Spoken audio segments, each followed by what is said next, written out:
Olá pessoas, espero que estejam todos bem. Seguindo aqui com a nossa série de vídeos sobre temas muito leves de pessoas que quase não fizeram mal a outras, chegamos ao vídeo sobre a Alemanha nazista. Então, só retomando aqui o percurso que a gente vem fazendo, a gente no primeiro vídeo falou sobre as características gerais do totalitarismo, né? O que é o totalitarismo? Lembrando que totalitarismo é a submissão total do indivíduo à vontade do Estado e que os regimes totalitários pregam uma identificação do indivíduo com o Estado, com o líder, né? O líder e o Estado são meio que uma coisa só. São regimes contra a democracia, são regimes contra o liberalismo, apesar do nazismo e do fascismo serem capitalistas, eles são contra o capitalismo liberal, né? E são regimes contra a democracia, contra o liberalismo, e são regimes também muito conservadores, eles buscam, né, conservar os costumes, as tradições, né, e tem um lado nacionalista também, né? Apesar da União Soviética ser comunista e o comunismo pregar muito o internacionalismo, ele acaba virando um comunismo nacionalista, mas isso a gente vai ver no vídeo sobre a União Soviética. Então vamos falar sobre a Alemanha nazista, que é dos regimes totalitários mais famoso, o grande exemplo da extrema direita e conservadora e que destrói pessoas e que mata inocentes, mas vamos entender, e é muito importante isso, vamos entender como é que uma coisa que hoje é reconhecidamente absurda, monstruosa e que nunca deveria ter existido e que a gente espera que nunca aconteça de novo, como é que isso foi possível? E pior, como é que isso foi possível com grande apoio popular? E ainda pior, como é que ainda tem gente ainda hoje que acha isso legal e que quer que volte. Então vamos lá. Situação da Alemanha após a Primeira Guerra Mundial. Então no vídeo passado a gente falou da situação da Itália. A Itália era a situação de que ganhou, mas não levou, né? A Alemanha é o país em pior condição após a Primeira Guerra Mundial. A Alemanha foi arrasada e humilhada. A Alemanha foi destroçada na Primeira Guerra Mundial, ela perdeu a Primeira Guerra Mundial, foi derrotada. E além de derrotada, ela foi humilhada. Lembrem-se lá das aulas de Primeira Guerra Mundial.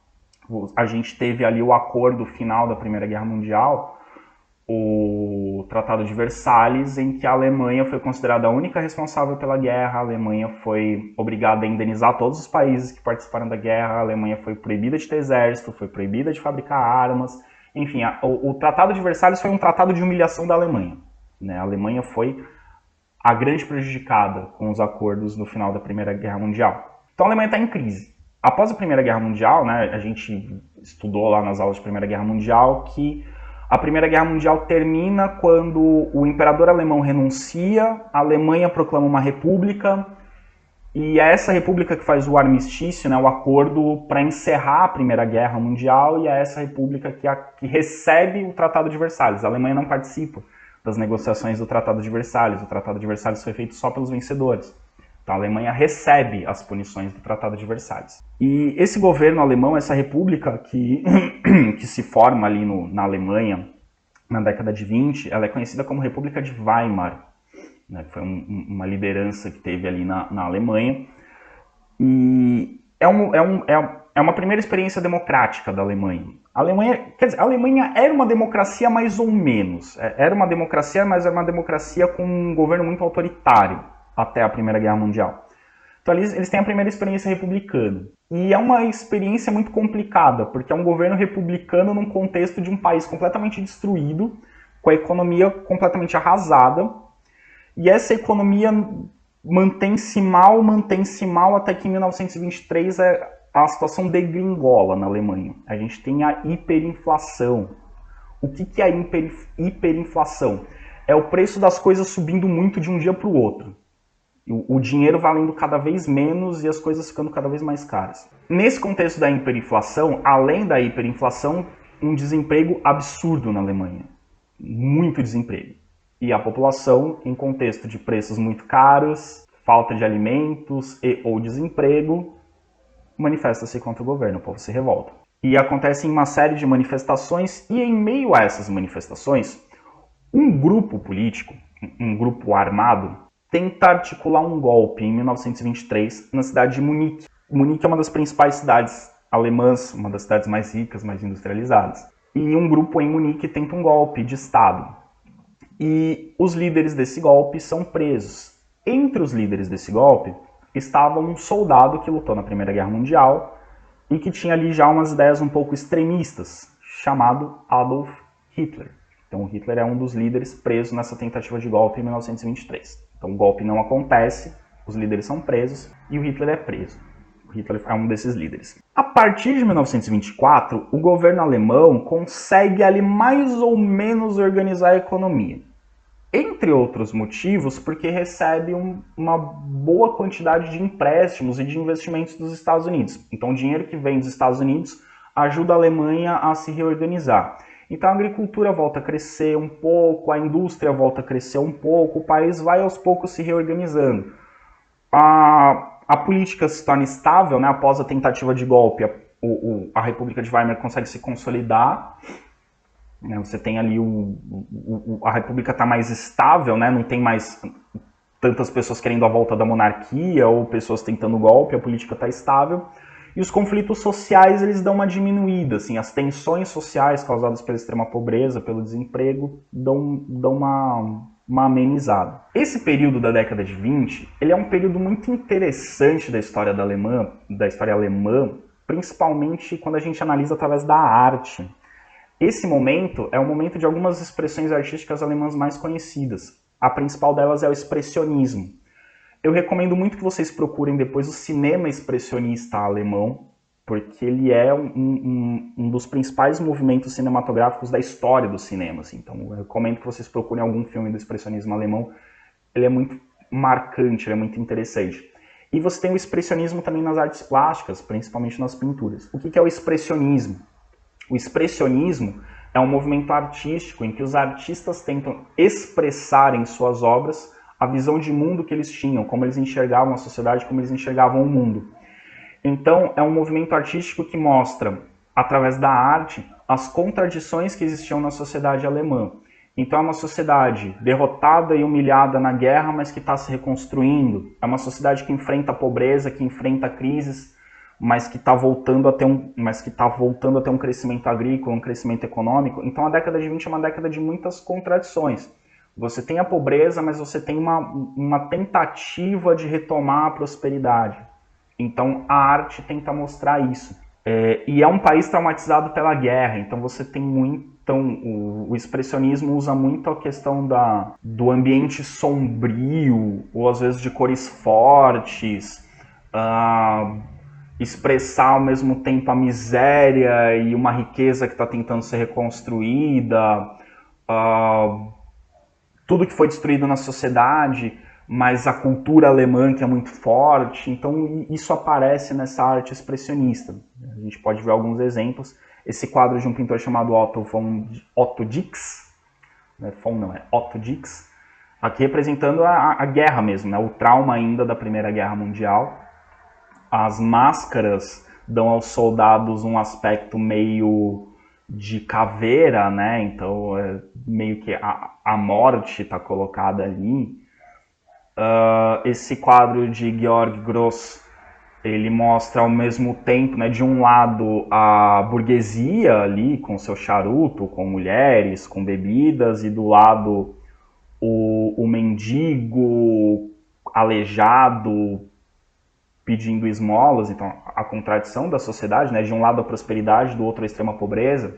E a recomendação que eu tenho para vocês é um filme longo, mudo, não tem falas, as falas aparecem em texto, mas um filme que eu recomendo muito que vocês assistam, porque é um clássico do cinema alemão expressionista, que é o filme Metrópolis. O filme Metrópolis é um filme legal tanto para falar de expressionismo alemão, quanto para falar de Revolução Industrial, e para falar de movimento de trabalhadores. Enfim, é um filme muito interessante para falar dessa época e o período entre guerras. É um filme muito legal, eu recomendo que vocês um dia assistam. Não precisa assistir inteiro de uma vez, vai assistindo pedaço por pedaço, como se fosse uma série. Enfim, eu recomendo muito que vocês assistam, ele é bem legal, ele é bem significativo desse momento da história alemã.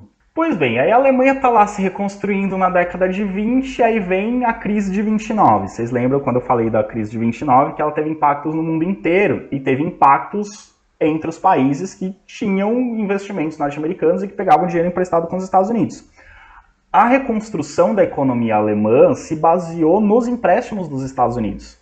Com a crise de 29, os empréstimos secam. E aí você tem uma interrupção dessa prosperidade que estava sendo retomada e uma grande recessão econômica. A recessão é quando a economia encolhe. E aí, a partir de 1930, a crise na Alemanha, que era uma consequência da onda de crises da crise de 29, ela é agravada com a saída dos capitais americanos, né?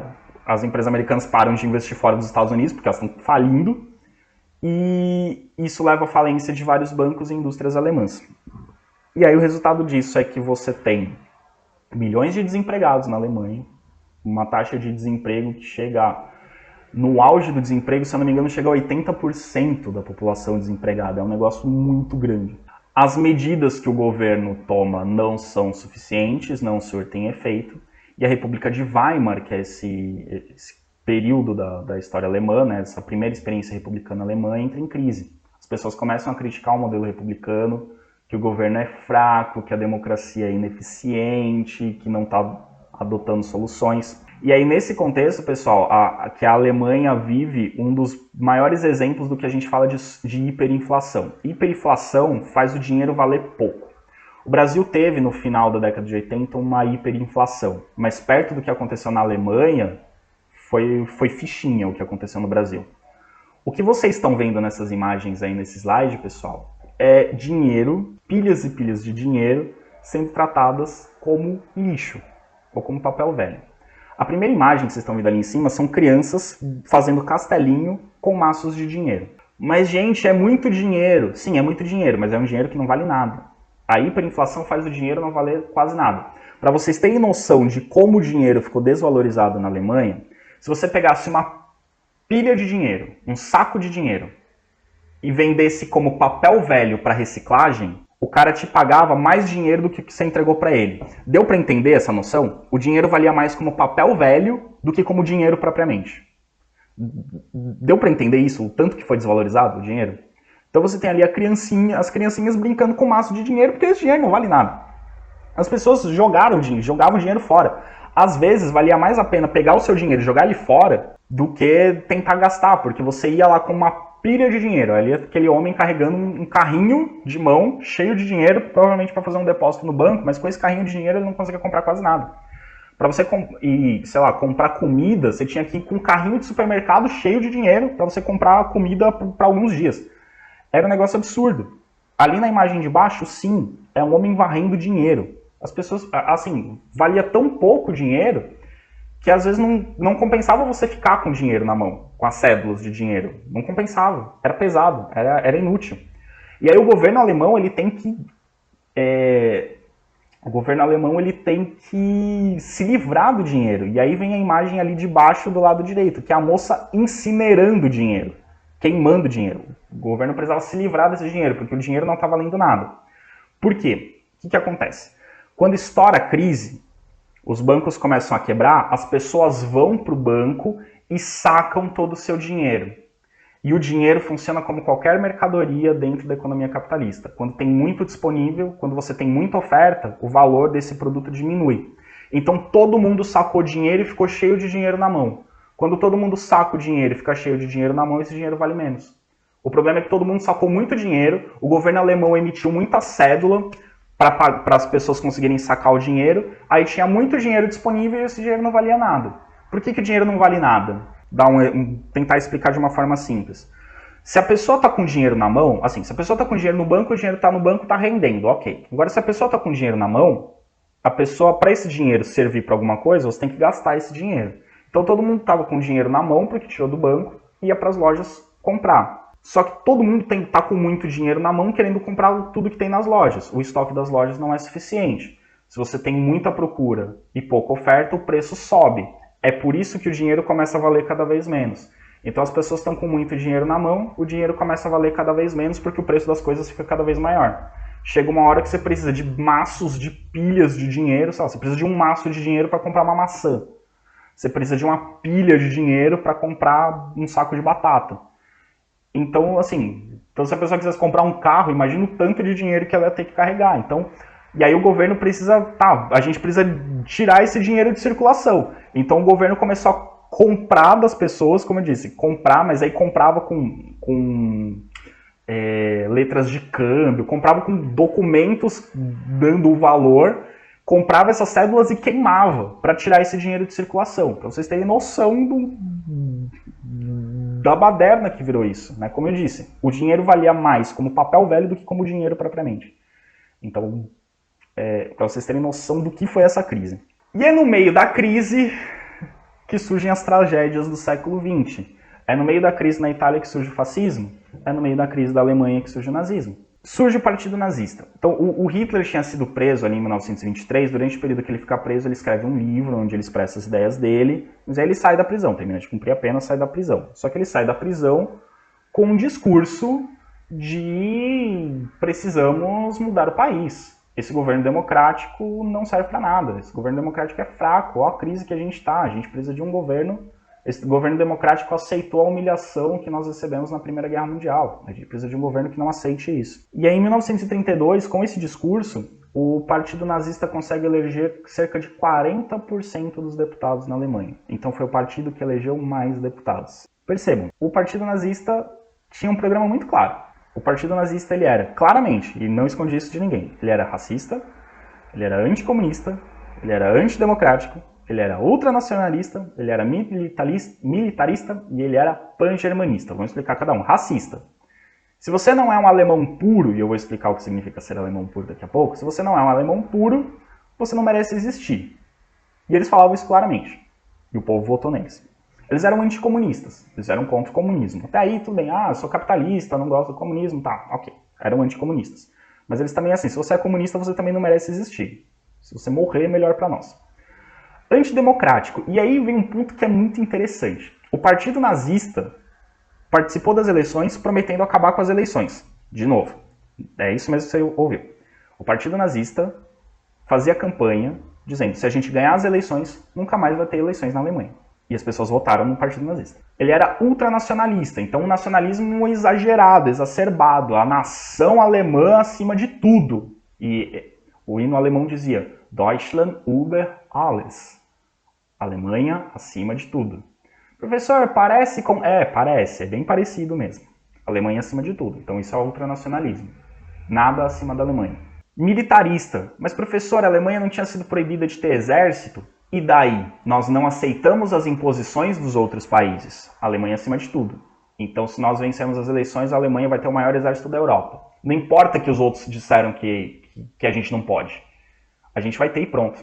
E a gente vai voltar a fabricar armas. E pan-germanismo. O que é o pan-germanismo? Isso vocês vão entender melhor quando a gente for estudar a Segunda Guerra Mundial. Não existem alemães só na Alemanha, tá? Existem povos germânicos que são ali etnicamente aparentados dos alemães em vários países da Europa. Você tem povos germânicos na Áustria, você tem na Ucrânia, você tem na então Tchecoslováquia, que hoje é República Tcheca e Eslováquia. Você tem alemães na França, né, povos germânicos na França, a região da Alsácia-Lorena, que a Alemanha tinha tomado na Guerra Franco-Prussiana e a França pegou de volta depois da Primeira Guerra Mundial. Tem povos alemães, né, pessoas que falam alemão vivendo nessa região. Então o pan-germanismo era a ideia de que todos os alemães se juntassem em um único grande império. Então esse era um dos objetivos do nazismo, juntar todos os alemães. Eles propunham um Estado forte, assim como os fascistas propunham um Estado forte, os alemães propunham um Estado forte que peite a Inglaterra, os Estados Unidos, a França, que não aceite as humilhações que vieram da Primeira Guerra Mundial. Esse Tratado de Versalhes é uma vergonha, e é uma vergonha que o governo alemão tenha aceitado esse tratado. Nós estamos propondo um governo que vai rasgar esse tratado, que vai ignorar esse tratado, e que vai restaurar a grandeza alemã, que nós perdemos com a derrota na guerra. Então tem um sentimento de vingança também muito forte entre os nazistas. E o lema do Partido Nazista? Em alemão, Ein Volk, ein Reich, ein Führer. Um povo, um império, um guia. Um povo, o povo alemão. Mas o povo alemão não é quem nasce na Alemanha, é o alemão puro, que eu vou explicar daqui a pouco o que é. Um império, um Reich quer dizer império. Segundo os nazistas, a Alemanha já tinha tido dois grandes impérios. Na Idade Média, o Sacro Império Romano Germânico. No século XIX, até o final da Primeira Guerra Mundial, o Segundo Império, que era o Império Alemão. Eles estavam propondo criar o Terceiro Reich. Terceiro Império. E um guia, um líder que personifique os anseios e as vontades da nação. Quem será esse guia? Será que vocês conseguem adivinhar quem é esse guia? O Führer. Quem é o Führer? Quer dizer, Führer é alguma coisa do tipo líder supremo também, tipo Duce do fascismo. Quem será esse guia? Então vamos lá, a questão aqui da supremacia racial entre os nazistas, o que é? Os nazistas, eles se apoiavam nas ideias eugenistas e nas ideias darwinistas para criar uma teoria que hoje em dia a gente sabe que é absolutamente furada, que não tem absolutamente nada de científico, mas eles acreditavam que era super científico. Que eles acreditavam que os alemães eram descendentes da raça ariana. A raça ariana existiu historicamente. Os arianos foram um povo originário do Planalto do Irã, ali da Ásia, ali do Oriente Médio, e que teria migrado para uma região ao norte da Índia atual e que teria formado uma civilização importante na Índia, a civilização ariana, às margens do rio Indo, que faz parte da Índia atual. E essa civilização ariana, entre outras coisas, foi dessa civilização ariana que surgiu a religião hindu. O hinduísmo surge do povo ariano, era a religião do povo ariano.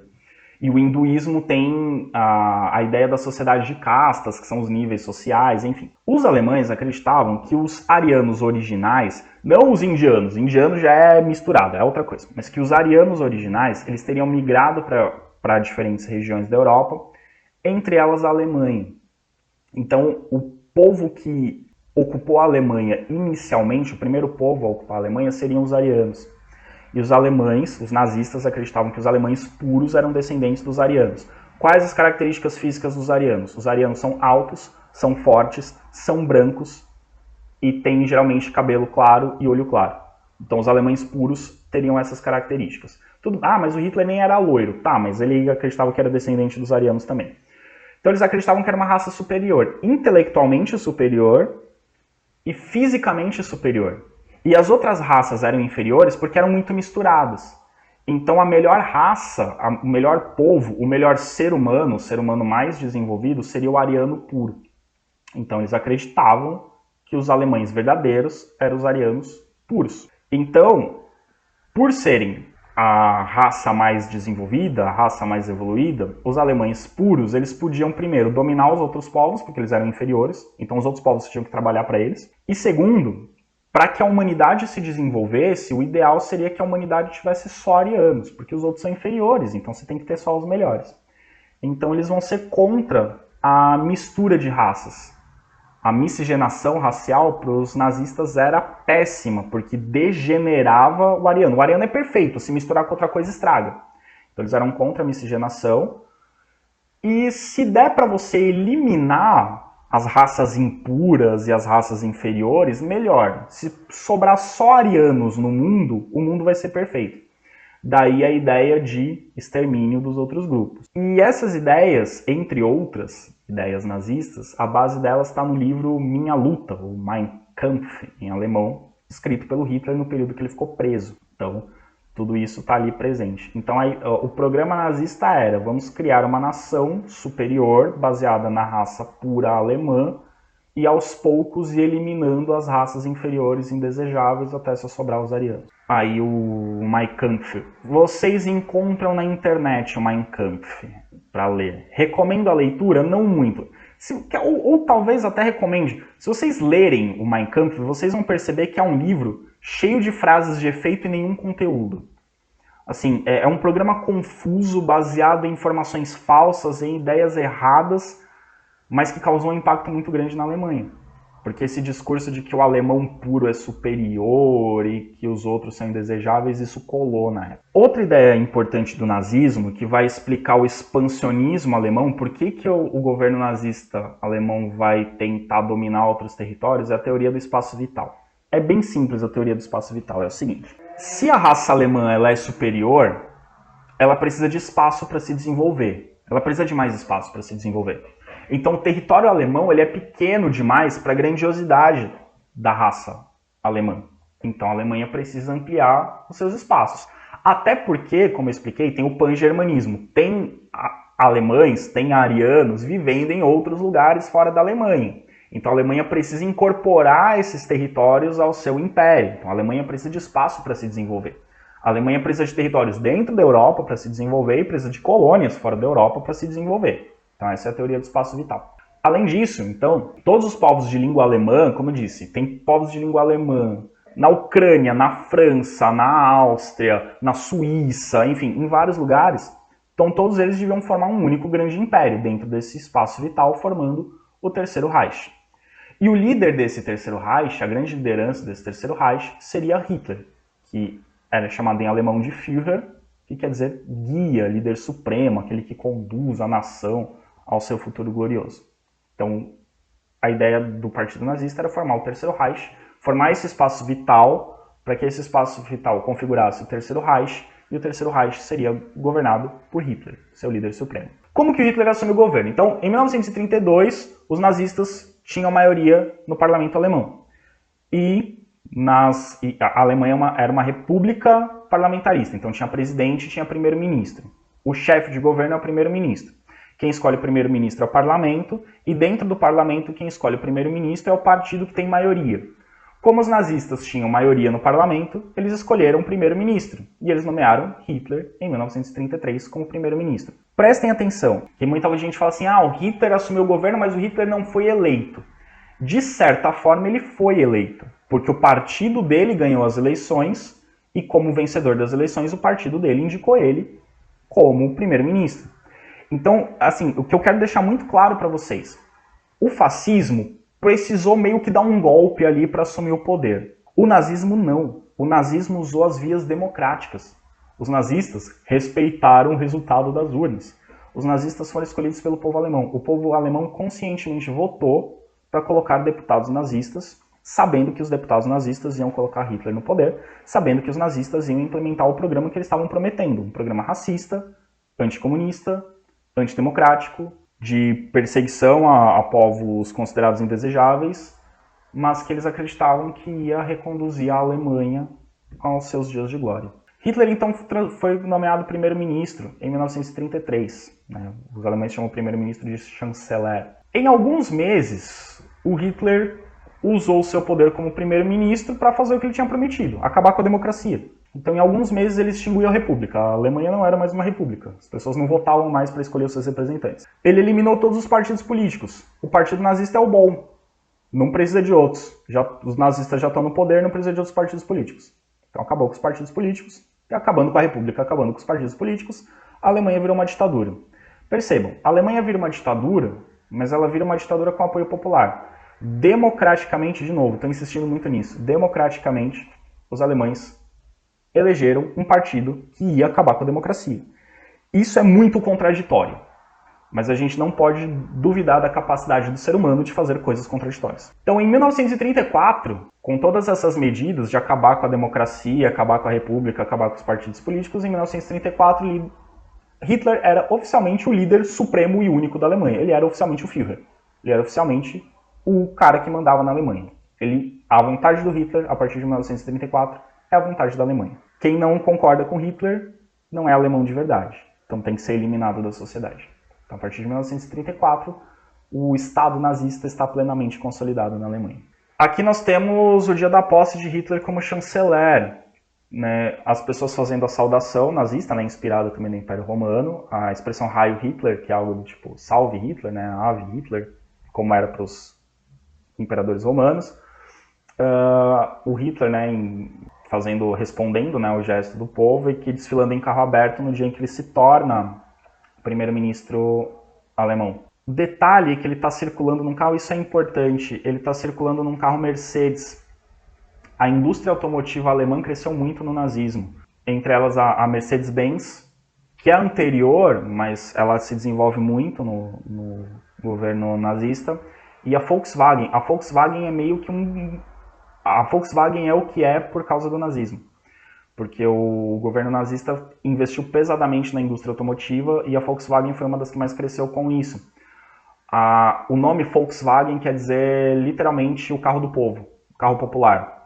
Porque a ideia do governo nazista era ter uma produção em série para que as pessoas tivessem acesso aos carros. E a Volkswagen atendeu exatamente a esse pedido, de ter carros populares. Então o nome Volkswagen é uma expressão alemã que quer dizer praticamente carro popular. E aqui, essa imagem eu acho bem interessante, ela representa o que é o sentimento nazista, né? Ela representa o Estado nazista. Um grande comício com as pessoas, prestem atenção, é uma multidão, mas é uma multidão extremamente organizada, em fileiras, com corredores, todo mundo organizadinho. Não é uma bagunça, é ordem, organização.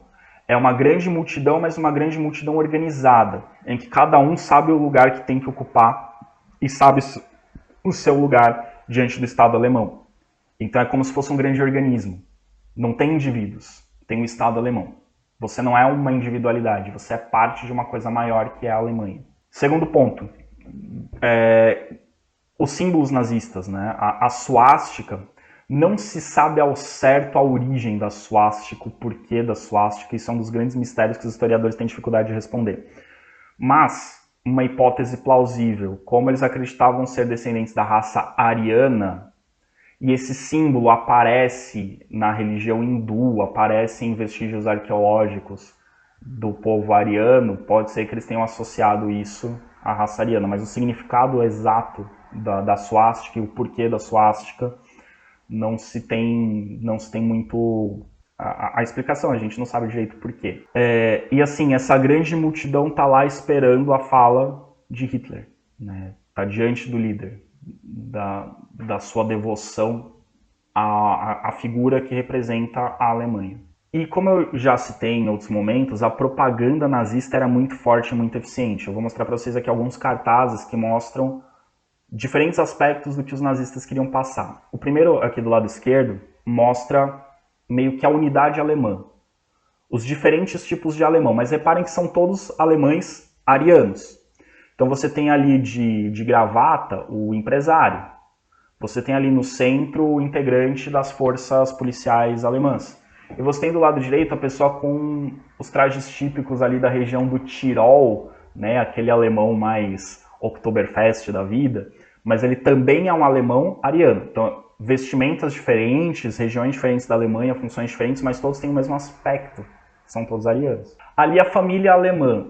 Os alemães valorizavam muito a família tradicional, os valores familiares, porque a família, mas a família pura do homem ariano casado com a mulher ariana, que vai gerar o futuro da nação alemã, que vai educar as crianças dentro dos valores alemães e que vai gerar principalmente pessoas puras. Então percebam ali que os filhos são todos arianinhos, né? Todos loirinhos, de olho claro, porque esse é o alemão puro. E aqui a propaganda, né, do lado esquerdo,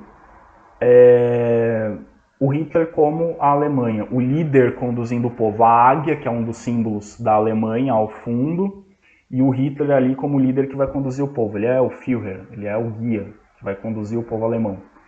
E do lado direito, a mãe ensinando a criancinha a amar o Hitler. Olha ali aquele cara bonzinho.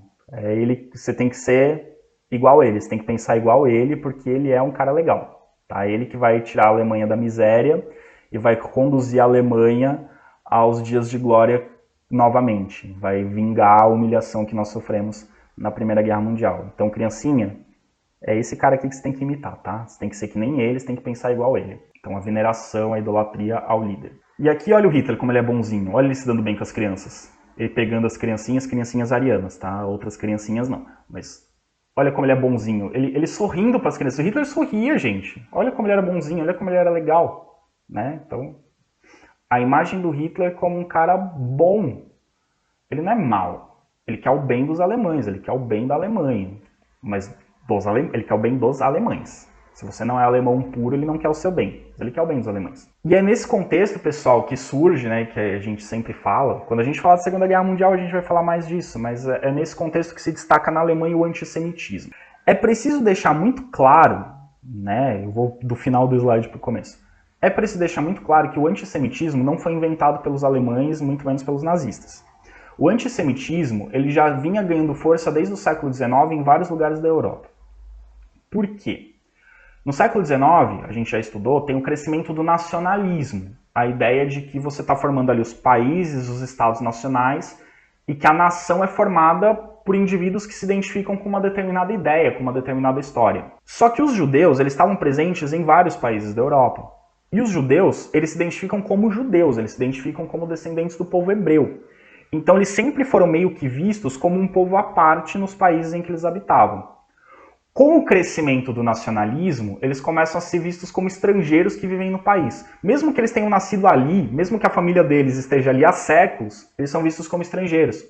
Porque o judeu que vive na Alemanha, ele se identifica mais como judeu do que como alemão. Ele é um judeu alemão, mas em primeiro lugar ele é um judeu. O judeu que vive na França, ele é um judeu francês, mas em primeiro lugar ele é judeu. O judeu que vive na Itália, ele é um judeu italiano, mas em primeiro lugar ele é judeu. Então os judeus, não só os judeus, ciganos, outros povos que não se identificam tanto com a questão do nacionalismo, com a questão da nação, começam a ser vistos como corpos estranhos. Então dentro do totalitarismo, esses grupos que vivem dentro do país, mas não se identificam com essa ideia de nação, eles passam a ser vistos como inimigos, como corpos estranhos, como vírus, como cânceres dentro da sociedade. Mas isso, de novo, pessoal, não nasce com os totalitarismos, não nasce com a Alemanha nazista. Isso vinha desde o século XIX. Os judeus sofriam preconceito e perseguição desde o século XIX. Aliás, os judeus sempre sofreram preconceito e perseguição desde a época do Império Romano. Mas quando a gente está falando aqui de história contemporânea, no século XIX, com o nacionalismo, isso ganha um outro significado. Então eles já eram perseguidos em vários lugares. A França perseguia judeus. Enfim, não é exclusivo da Alemanha. Só que no nazismo isso tem um significado particular. Os judeus foram eleitos pelos nazistas como os principais inimigos do povo alemão. E um inimigo que está aqui do lado. O inimigo que é seu vizinho. Um inimigo que frequenta os mesmos lugares que você. Por quê? Os alemães diziam que os judeus eram responsáveis pela crise na Alemanha. E eram responsáveis pela pobreza dos alemães e eles planejavam destruir a Alemanha. Por isso eles começam a ser representados de forma demoníaca, como nesse cartaz que vocês estão vendo, né? O que fala o perigo judeu, a ameaça, né? É o perigo judeu, é o nome de um livro que foi escrito na época, falando que os judeus, eles eram um povo que ia destruir a Alemanha. E percebam como que é um discurso de fake news. Hoje em dia colaria muito nas redes sociais esse discurso. Porque dizia-se o seguinte, se vocês repararem, os judeus não estão sofrendo com a crise igual os alemães. Os judeus não estão tão pobres quanto os alemães. Por quê? Porque, na verdade, os judeus estão sabotando a economia alemã. Os judeus, eles estão prejudicando os alemães, porque o objetivo deles é destruir os alemães e ficar com as nossas terras, ficar no nosso lugar. Então a gente precisa tomar cuidado com os judeus, a gente precisa eliminar esses judeus, porque senão eles vão destruir a gente. Tinha até gente que acreditava que os judeus estavam envenenando a água dos alemães, assim. Assim, o que acontece? Historicamente, eu vou explicar para vocês o que acontece. As comunidades judaicas são comunidades muito unidas, eles têm uma noção de cooperação entre eles, assim, eles são muito fechados entre si, mas eles têm uma cooperação muito forte entre eles. Então, em situações de crise, como que a Alemanha estava vivendo após a Primeira Guerra Mundial, eles conseguem se ajudar. Então, essa ideia de cooperação fazia com que eles não sofressem tanto com a crise. Eles sofriam com a crise, mas eles sofriam menos, porque eles cooperavam mais entre eles. Então dava-se a impressão de que os judeus não estavam tão empobrecidos quanto os outros alemães. Na verdade, eles estavam empobrecidos também, mas como eles eram muito fechados em comunidade, a cooperação entre eles fazia com que eles sofressem um pouco menos com a crise. E aí para virar fake news, eles não estão sofrendo com a crise porque eles estão causando a crise, porque eles estão sabotando a Alemanha. E esse discurso colou, e colou muito. E aí, junto com a ideia da raça ariana ser superior, judeu não é ariano. Tem que ser excluído. E aí, judeu não é a raça ariana, judeu está sabotando a Alemanha, judeu tem que ser perseguido, tem que ser morto, tem que ser espancado, tem que ser tirado da Alemanha. Então, na Alemanha, o antissemitismo ganhou proporções muito maiores. Mas, de novo, o antissemitismo existia na França, existia na Rússia comunista, porque os judeus são muito ligados à acumulação de capital, ao capitalismo. Então na Rússia os judeus eram perseguidos, na União Soviética os judeus eram perseguidos, na França os judeus eram perseguidos, em vários lugares os judeus eram perseguidos. Mas na Alemanha essa perseguição foi para um outro patamar. Aí aqui nós temos uma representação muito interessante, é um livro escolar, representando ali crianças e um professor judeu sendo expulsos da escola e sendo né, vilipendiados, enfim, não me vem outra palavra, mas enfim, sendo xingados enquanto estão saindo da escola pelas criancinhas e adultos arianos. E aqui esse cartaz muito interessante que diz o seguinte, os alemães também culpavam os judeus pela guerra. Por quê?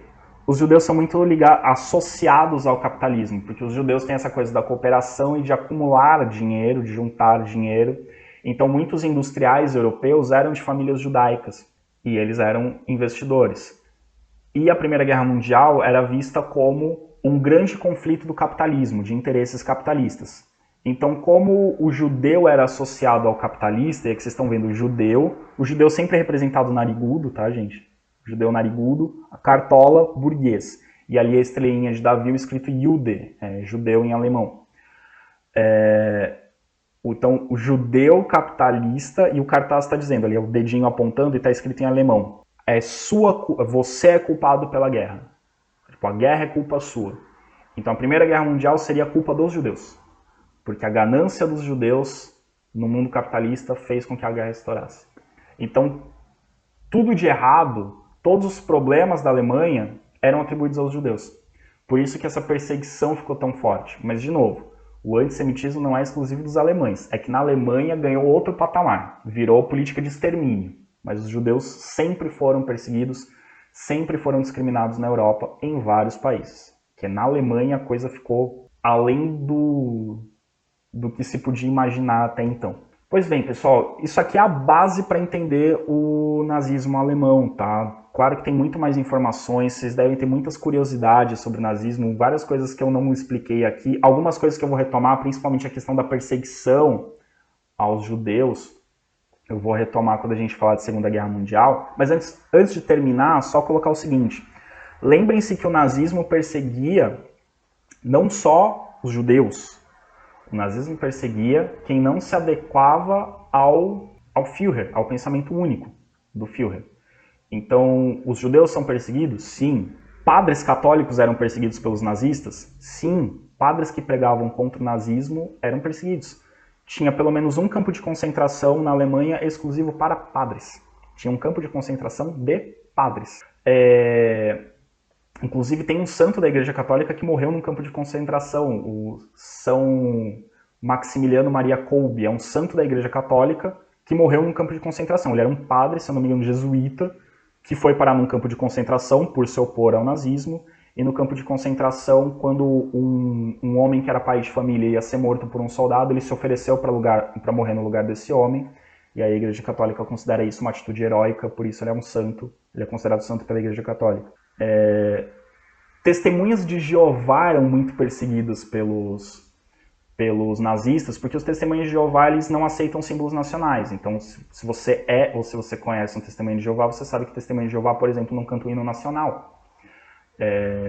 E reverenciar o Führer era algo impensável para um testemunho de Jeová. Então, os testemunhos de Jeová iam para campos de concentração também, eram perseguidos. Então, você tem católicos sendo perseguidos, você tem testemunhas de Jeová sendo perseguidos, negros, então, nem se fala, negros eram perseguidos pelos alemães.